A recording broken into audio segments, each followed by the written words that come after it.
else. Renters, though, not so much. Just in the last year in Metro Atlanta, the median rental price has jumped 15%. If you're a renter, you already know this, right?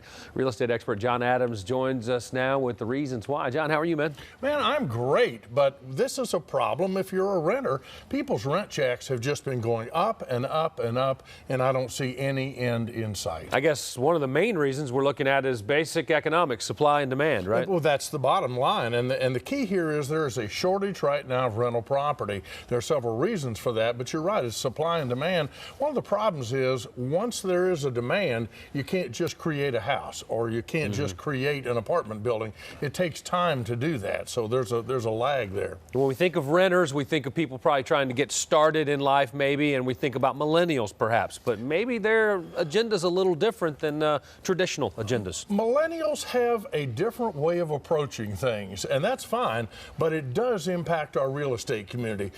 For starters, there are three things that I think millennials do a little differently than we may have expected in the past. The first is they like their amenities, and a lot of apartment communities now cater to that by offering pools and garages that have full cell coverage throughout the whole building, for that matter. A lot of these people don't have landlines, so you're seeing the real estate community cater to those amenities. Millennials love that. No grass to cut either, right? No, absolutely. And then additionally, they like the community. A lot of millennials are used to living in smaller areas. That's part of the millennial trend. And so the idea of a shared kitchen or a shared area that they can get together with people their own age and just visit. Again, the apartment communities have been catering to this, and we're seeing many millennials say, I like this lifestyle. I can't get this if I rent a house. It seems a lot of them also perhaps like to be, hey, I don't know what's coming up next for me, so I don't want to get locked into something too long term. That sort of buck goes right in line with the waiting to get married a little bit, waiting a little later to have children. I think they're waiting a little bit to buy a house simply because they don't want to tie themselves down.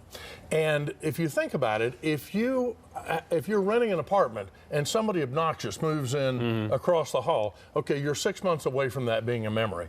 If you're 15 years into a 30-year mortgage and somebody obnoxious moves in next door, that seems like a lifetime.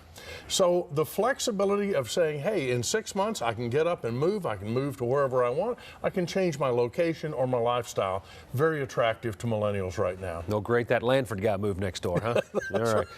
How about money? I mean, bottom line, the affordability. Well, as we've talked about before, millennials have a higher unemployment rate. In many cases, their skill sets don't seem to match what the jobs are calling for right now. And so as a result, millennial unemployment is high, and their incomes have been flat, not just millennials, but across the board since the Great Recession started.